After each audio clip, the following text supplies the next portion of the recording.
Hello, BookTube. Welcome back to the History Shelf. I am your host, Peg. Today's book haul. I am the queen of book hauls. Apparently, that is what I'm known for now.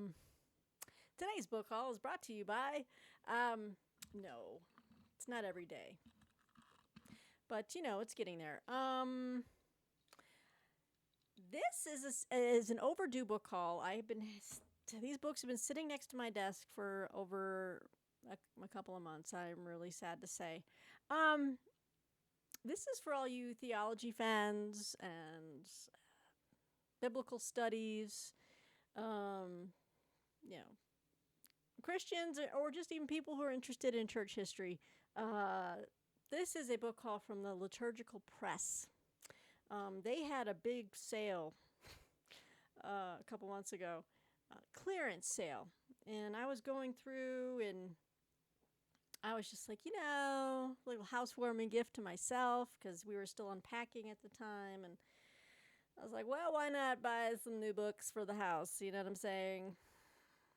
Anyway, but no, not just that. These were some really interesting titles that just seemed like neat little books as part of a collection that I never even heard of. And they're slim reads, but they're kind of fun. So I thought I'd show you what I picked up from Liturgical Press, which is a place that sells a variety of different books from different imprints. And yeah, they were just having a massive markdown. The Liturgical Press, they are based out of Collegeville, Minnesota. And so a lot of these books came from, it's called a Michael Glazier book, but it's printed by Liturgical Press. Okay, so that's what I did, and I want to show you what I got. If you're interested, stick around. Before I get to the ones that are part of a series, I'm just going to go to a couple of the standalones that were here. I think these are some standalones. Okay, so this one looked really interesting. This is called David's Successors, Kingship in the Old Testament by Garrett Galvin. A lot of these books are about this size. This is a Michael Glazier book, it's MG, but it's put out by Liturgical Press. So I picked up this little book, church history, just love this kind of stuff. It says David's Successors argues for a new reading of kingship in the Old Testament. Rather than presenting the kings as monsters with the occasional angelic ruler, this study seeks a more nuanced version of kingship.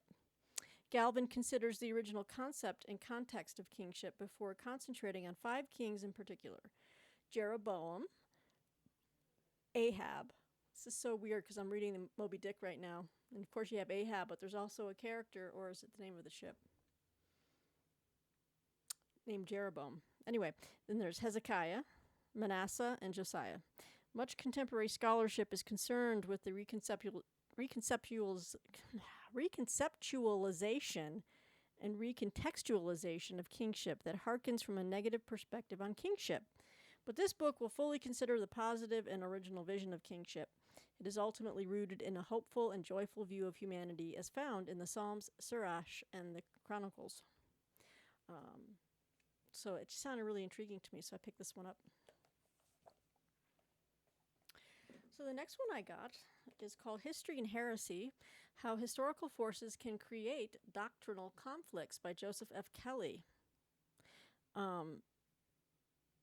I just thought that was interesting. It's combining both religion, history, and heresy. I mean, there you have it. I'm trying to see here before I read to you like some of the chapter headings. Montanism, right? Meaning the Pope is the ultimate authority. Monophysitism, the Cathars, Roman Catholic modernism, Protestant modernism, and dealing with heresy today. So that just sounds really up my alley. So history and heresy, it says here, God is beyond time, but every person is firmly planted in it. History impacts us endlessly, including the ways we understand the church and its teachings. This has been the case since the time of the earliest believers. In History and Heresy, Joseph Kelly considers heresies and the historical forces that shape them. In his customarily engaging style, he demonstrates that historical forces and human beings of particular historical eras play a major role in how both orthodoxy and heresy come into being and how they are understood. Far from reducing orthodoxy and heresy to historical forces, he shows rather that a grasp of the historical context of both is essential in understanding them and especially in determining what might be orthodox or heretical. So just a neat little study. Again, some of these were so like dirt cheap, $3 or $4. Okay, so then we move into this interesting series of books. They all have the same look, and I'm trying to find out the name of the series. I don't think I have all of them in this. Oh, what is this part of? Okay, well, I'm just going to show you. Like, I got a stack, right? They all look... Oh, that's the name of the series. I thought that was the name of the book. I don't have all of them, but this little series is called Paul's Social Network. And it goes into different people within the letters of Paul. And in this case, I'll start with the most prominent, which is Luke. So we have this little book here, Paul's Social Network, Brothers and Sisters in Faith. That's the complete name of the series. Okay.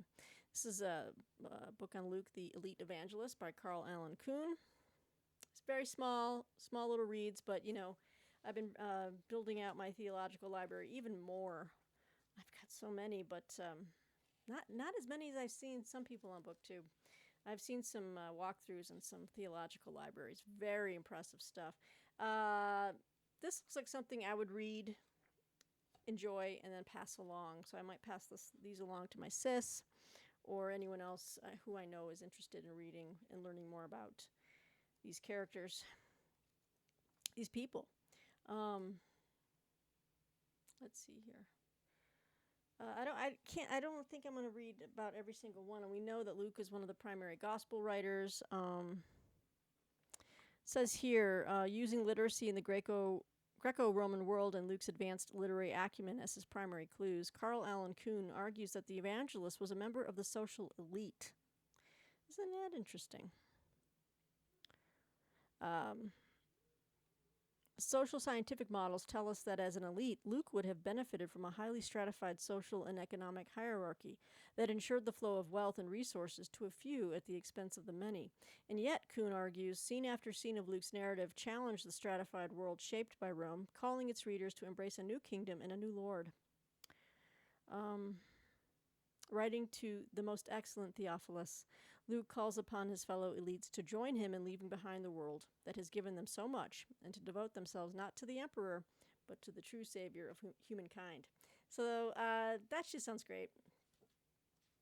I love little studies that, that go further just beyond the text and kind of analyze the time, the place, and all that good stuff. The next one I have of Paul's Social Network is Timothy, Paul's Closest Associate by Bruce Molina.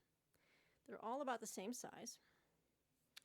While most Christians might accurately identify Timothy as an associate of the Apostle Paul, they probably conjure up images of Timothy and his relationship with Paul in 21st century terms. In Timothy, Paul's closest associate, Bruce Molina ventures off the path of modern biography with its interest in psychological development and introspection toward a more likely description of Timothy. Molina draws us out of our individualistic worldview and into the first century Mediterranean world, where introspection was unheard of and collectivism prevailed. Here alone, within a network of friends and associates, can we discover the real Timothy. Isn't that fantastic? Fabulous. I can't think of the word. Yeah, so that looks great.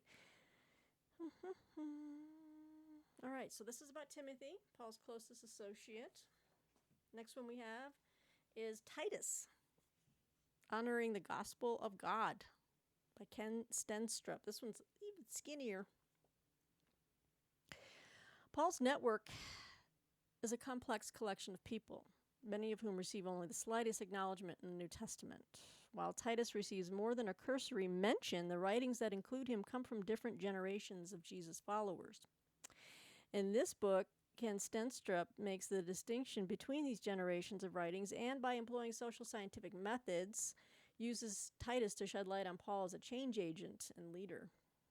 As one of Paul's co-workers, Titus provided stability and guidance to early Jesus groups. He was welcomed by these groups and reported their hospitality to Paul. The author emphasizes the collectivistic culture of the first century, there it is again, and explains how this influenced the relationships between Paul, Titus, and the early Jesus groups. This is like 100 pages tops, but very interesting. I'll eat these up and pass them along to people who would like to read these and spiritually benefit from just educating ourselves about the other folks from the Bible and the people part of the collective group. I almost dropped this. The next person we have is Apollos, Paul's partner or rival. So this might be juicy. By Patrick Harton. And these are all great covers too, and they're all like different colors and aesthetically very pleasing. So Apollos, let's do this. Apollos is an enigmatic character whose name appears in only 3 New Testament writings. Again, I guess this is what they're doing with every single book. It's a social scientific approach. This study pays attention to 4 main aspects relative to Apollos. His collectivistic nature as a person of the first century Mediterranean, another theme running through these. His relationship to Corinth and its emerging conflicts. His roots in the city of Alexandria and its contributions to his personality and identity. And finally, his relationship to Paul and his social network. By gaining insights into a world and culture different from their own, readers will gain a deepened understanding of an important and highly educated member of Paul's social network. The person of Apollos and the entire New Testament will be seen through new lenses and will open readers to new cultural experiences from which they will emerge fuller people. All right, so I got Apollos. And then the final one I picked up, and again, I think there's several more that I'm missing. I'll pick them up maybe along the way. Is the lone female of the group here, and it's Phoebe. Phoebe, Patron and Emissary, by Joan Cecilia Campbell. Brothers and sisters in faith. Imagine trying to find a window into the life of an individual who lived approximately 2,000 years ago in a culture vastly different from our own. Consider the added difficulty when that individual is a woman and the only written record of her consists of 2 biblical verses, essentially Romans chapter 16, verses 1 through 2. In this volume, Joan Campbell takes on the challenge and provides a surprisingly full and rich account of Phoebe of Cenchrea. With Campbell, we visit Phoebe's hometown. We wander the city streets with her and we meet her associates. Along the way, we gain insight into the social roles that Paul ascribes to her, sister, deacon, and patron, and what these roles entailed in first century Mediterranean Jesus groups. This book is an important reading for anyone interested in the contribution of women to emerging Christianity and for contemporary deacons who seek to understand the biblical roots of their ministry. So there you have it. So these are the ones I kind of picked up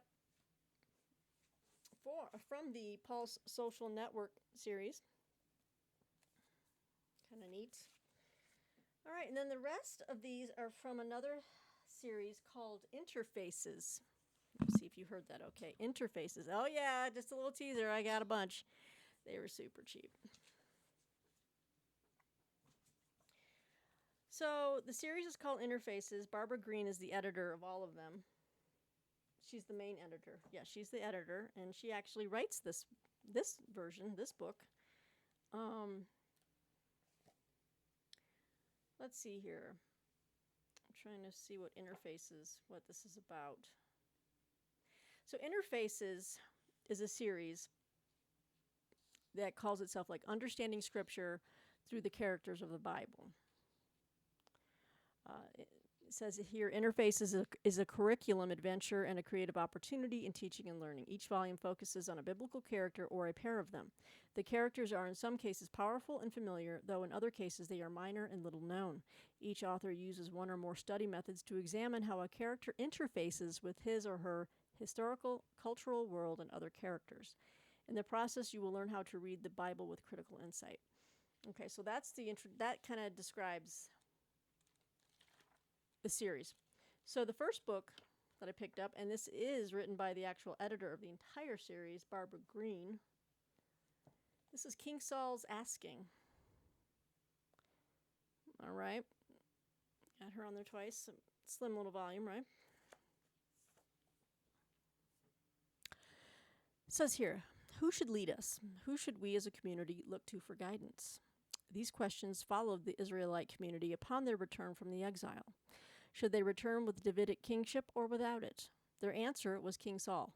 Reading Israel's first king as a riddle or the epitome of Israel's experience with kingship, King Saul's asking explores the characterization of the figure Saul, the question of the apparent silence of God, the multiple complexities of responsibility for kingship, and the reader's opportunities for transformation. It is not only an in-depth character study, but also an interesting, insightful read and opportunity for transformation. That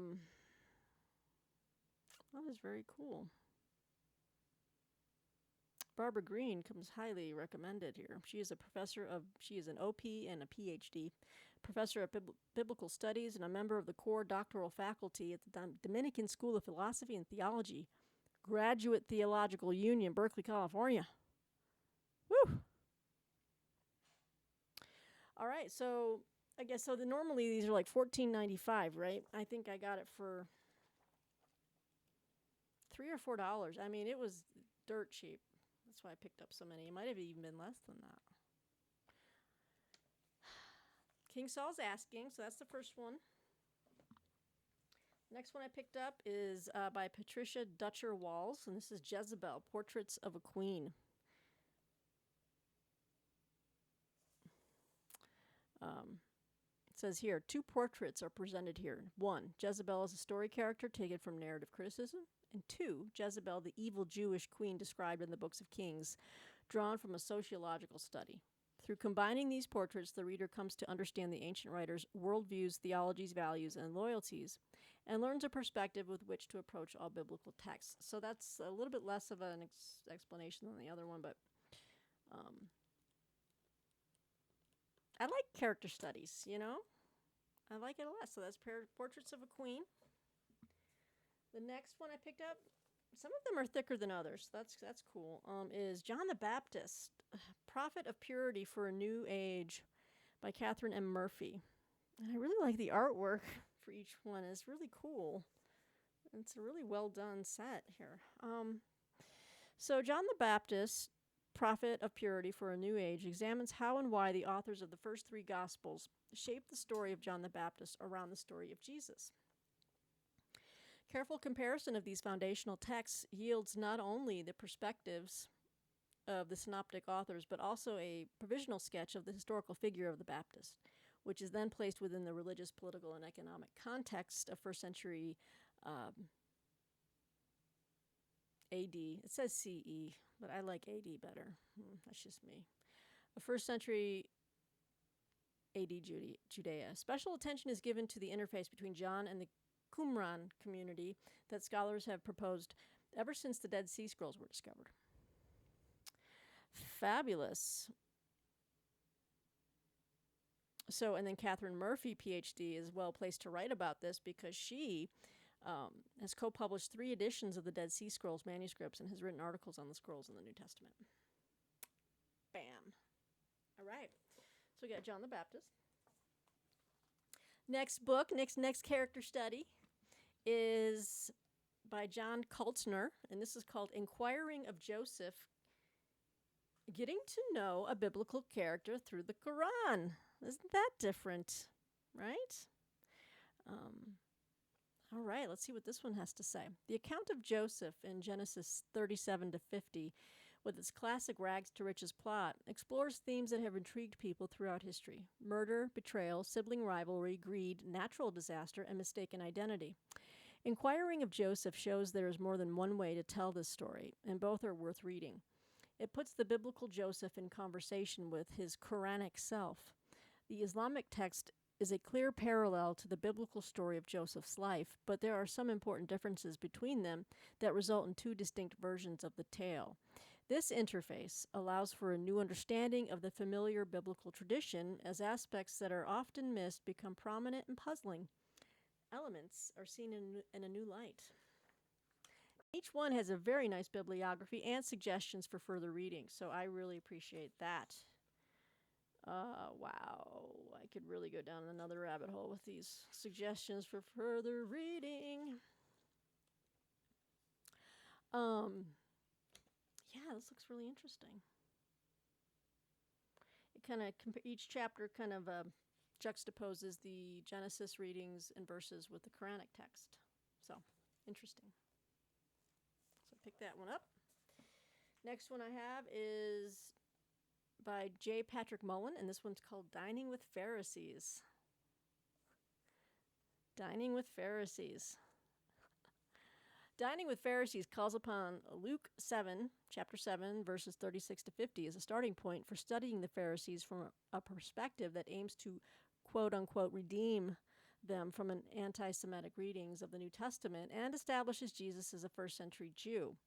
Also, by comparing Luke and Mark, by posing questions and at times resolving them, the book demonstrates how Luke's themes, particularly those regarding the poor and marginalized, shape his conflation of Mark's story of Simon the leper with other Lucan traditions. And this is written by a Catholic here, Father. Well, obviously, this is Liturgical Press. What am I saying? Yep. All right. Dining with Pharisees. Oh, sorry, my neck. Went to the chiropractor today because I was really jacked up over the weekend. I'm still kind of sore from the adjustment. The next book, ooh, this one's going to be good because I've always been intrigued by this tale in the Bible, in the Gospels. This one is called My Name is Legion, the story and soul of the Gerasene demoniac. This is written by Michael Willett Newhart. I really like the artwork on all of these. These are great. So, in this one, Professor Newhart interfaces narrative and psychological criticism with historical perspectives, cultural examination, and poetic reflection to create this unique book-length treatment of the Gerasene demoniac that is described in Mark. One of my favorite Gospels is Mark, Book of Mark, chapter 5, verses 1 through 20. Doesn't give it a real big description, but I'm always been intrigued by it. So bring it on. Bring on the exposition, baby. Next book, well, this one's also going to be really good. This is written by Warren Carter, and this is Pontius Pilate, Portraits of a Roman Governor. Love the artwork. This book explores the diverse portraits of Pontius Pilate in the Gospels. Pontius Pilate focuses on reading the Gospels not only as personal religious texts, but also as narratives shaped by their socio-political contexts. It identifies aspects of Roman imperial power that is assumed by each Gospel's presentation of Pilate, the Roman governor. It analyzes each Gospel's critical attitude to the empire and outlines how that Gospel shapes Christian discipleship in a world dominated by Roman power. Very cool.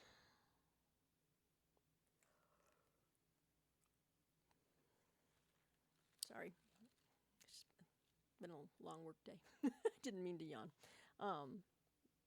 These are fantastic. I just love these. These are going to look good on my many theological shelves here.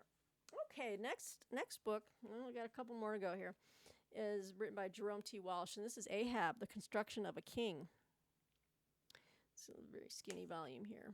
So Ahab, king of Israel during the 9th century BC, quote, did evil in the sight of the Lord more than any of his predecessors, and did more to anger the Lord, the God of Israel, than any of the kings of Israel before him, end quote, and that's from 1 Kings. With this less than flattering introduction, modern readers meet Ahab, and that first impression is only underscored in the remaining biblical account of the notorious king's reign. Whoa, hit puberty. Notorious king's reign. In Ahab, The Construction of a King, Walsh sheds new, if not always more positive, light on this character. He begins by pointing out that the historical Ahab, insofar as we can retrieve him, seems to have been a stabilizing and successful political leader. Walsh then uses narrative criticism to examine more closely how the biblical text paints its generally negative portrait of Ahab. Finally, Walsh uses source and redaction criticism to trace how the king's positive image might have been transformed into the negative one we encounter in the text. Interesting. In the end, Walsh leads readers to a greater appreciation for both the richness of the biblical text and the complexity of the truths contained therein. I love it. Ahab, the construction of a king. What a wonderful series. To see if they have another sale, I can complete my set. Oh, yes. And then here comes another one. And I think I know someone who would like this one. Not going to say. Keeping it a secret for future, well, you'll see. But I recently did a study on this book in the Old Testament. I finished it. I did a year-long study of that on my own, and really came to like it. About a prophet. And this one, Jeremiah, baby. Preacher of Grace, Poet of Truth by Carol Dempsey. Oh, poor Jeremiah. What does it mean to be deeply in love with God and at the same time with a person, a group, or a nation that is at odds with God? Such is the dilemma of the prophet Jeremiah, and it is an experience not unfamiliar to many in our own day. The lesson of Jeremiah's story is that no matter how unfaithful humans may be, God remains always faithful, always ready to forgive and to right the wrongs humans have wrought. Using the tools of rhetorical and narrative criticism, Carol Dempsey develops the character Jeremiah as a literary figure, a messenger not only to his own people, but to all readers of his book. In keeping with the purposes of the Interface series, she helps us sharpen our critical skills by examining the text's presentation of a biblical character not in isolation, but interfacing with others in his milieu and implicitly in ours. Jeremiah is both prophet and poet, as Dempsey shows. She examines the prophet as both gifted and burdened by his mission and the word given to him, a word personal to himself and repugnant to his audience. Ultimately, it is Jeremiah's relationship with God, in its depth and its tension, that shapes his character and that of his audience as well. In the end, Jeremiah's struggles move him from pathos to trust, from imprisonment to freedom, from desperation to conviction, leaving him and his readers with a sense of wonder at the mystery of God. Doesn't that sound wonderful? And the book of Jeremiah was amazing. I really, really enjoyed it. So this is going to be a great supplement to the studies that I did last year. All right. Okay, where are we at? 27 minutes. Last one I have here is, this was so different, but I love it, because I know the story they're referring to. Nameless, Blameless, and Without Shame, Two Cannibal Mothers Before a King by Gina Hens Piazza. All right, let's get into it. Employing three venues of literary analysis: conventional literary criticism, new literary criticism, and postmodern literary criticism, this book conducts a character study of the two cannibal mothers before a king. So that was in 2 Kings chapter 6, verses 24 to 33. Training our attention upon these minor characters yields major insights. In particular, the postmodern literary assessment discloses the violence encoded in texts by the privileging of the powerful and the empowering of the privileged.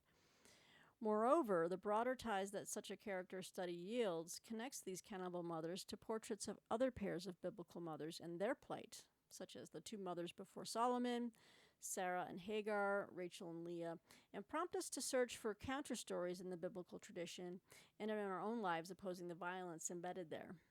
So this sounds like it might be a little bit more challenging because it's just doing a lot of that literary constructionism, deconstructionism, postmodern literary. Some of that stuff I don't get. But you know what?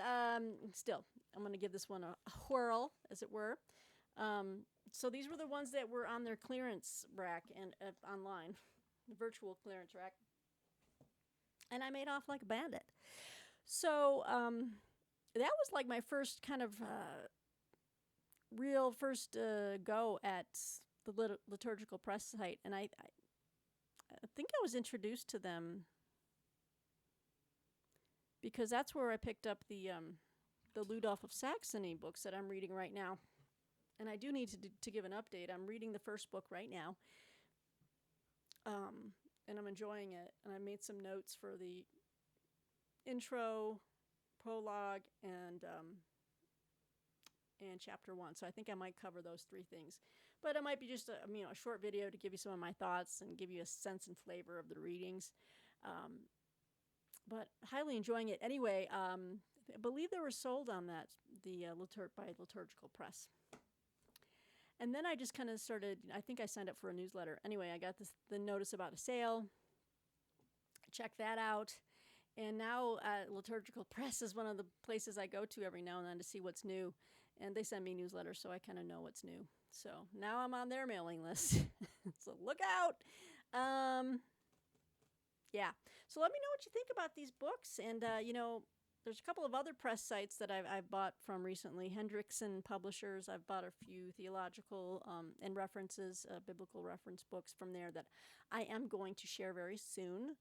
I'm overdue again in making that video, but I have them over here at the side of the desk, and I'm trying to make as many videos as I can when I have a free moment.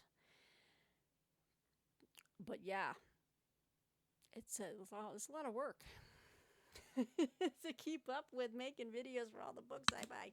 Woo! But I love it. I love it. I just wish I had some more hours in the day, and I wish I had more energy when I conclude my work day. Because I still have to read. I got to read in the evening as well, and there's that. But I hope these books will bless my spiritual endeavors. I hope they will bless you. And if you're interested, check out Liturgical Press website. I'll put the link in this description box below. If you're interested, go check them out. They still might have some sales going on. But sign up for a newsletter, and next time they have a clearance sale, you might be able to pick up some of these. So until next time, BookTube, I hope you enjoyed this little bit of, something different. And I'll be back real soon to talk more books. Take care.